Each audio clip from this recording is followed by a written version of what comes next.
Welcome to this CA Workload Automation Dash Release 12.0.02 video.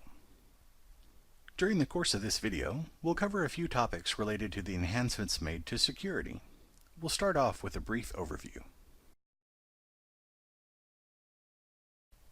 With Release 12.0.02 of CA Workload Automation Dash, we have introduced several security enhancements. All of the enhancements involve the use of CA EEM for authorization. First, we have introduced two new EEM resource classes and enhanced an existing resource class. The two new resource classes are Idash-tag and Idash-report, and the existing resource class is Idash-sla.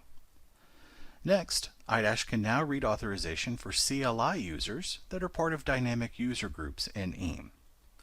Lastly, EEM authorization can now be leveraged for CA7 jobs and related information. There are two new resource classes introduced in this release, Idash-tag and Idash-report. Also, the existing Idash EEM resource class has been enhanced, Idash-sla. All three are created by the Idash server. If the resource class does not already exist, it is created with a default unrestricted value. Your EEM administrator may add additional restrictions as required. The first new EEM resource class is for authorizing actions around tags.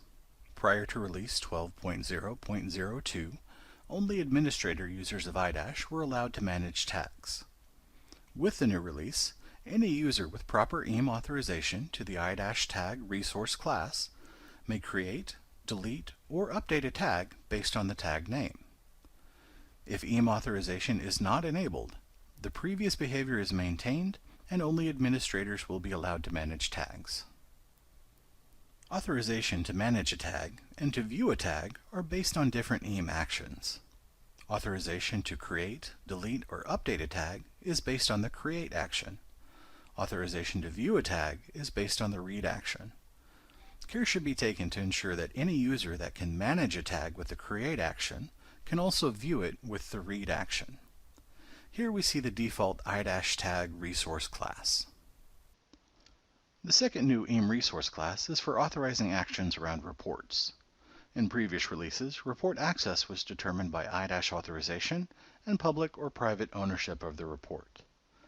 With Release 12.0.02, access to manage and execute reports is authorized with the create or execute action of the new Idash-report EEM resource class, based on the report name. Any user with authorization to either the create or execute action may view the report.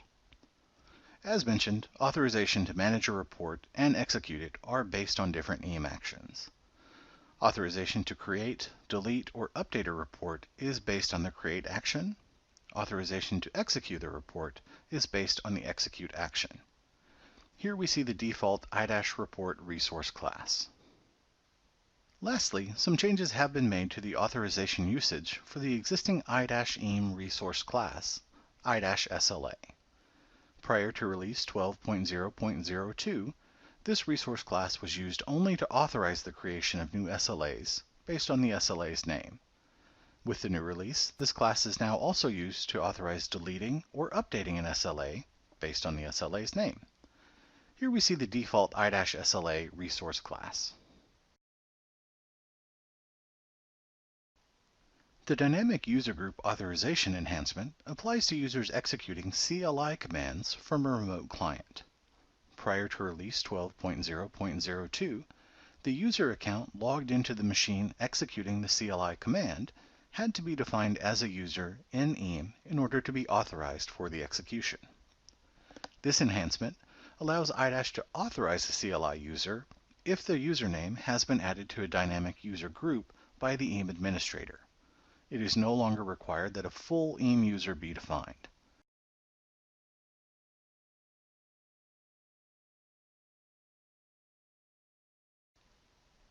The EEM authorizations given to the dynamic user group will be shared by any user belonging to that group. Here we see an example dynamic user group.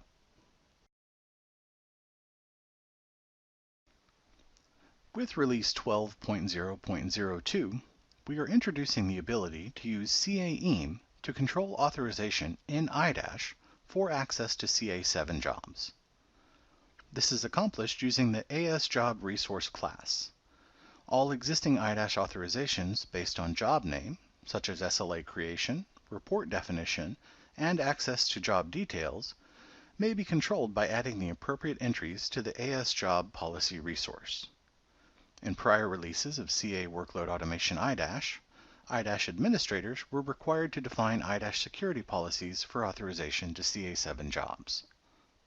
In this example AS-Job policy, we see that CA78, CA11, our CA7 instance ID, has been added to the resource list, granting the listed identities access to jobs from the CA7 instance that have names beginning with the letters QAIZ.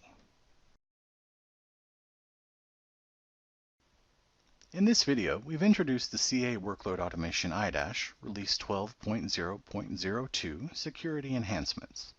We encourage you to view the other videos in the CA Workload Automation Idash Release 12.0.02 series.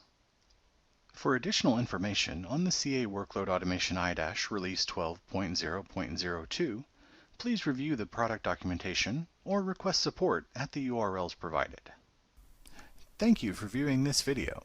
To learn more about this product, connect with other users, and share your own expertise, visit the Workload Automation community at the URL shown. This concludes training on the CA Workload Automation Idash Release 12.0.02 Security Enhancements.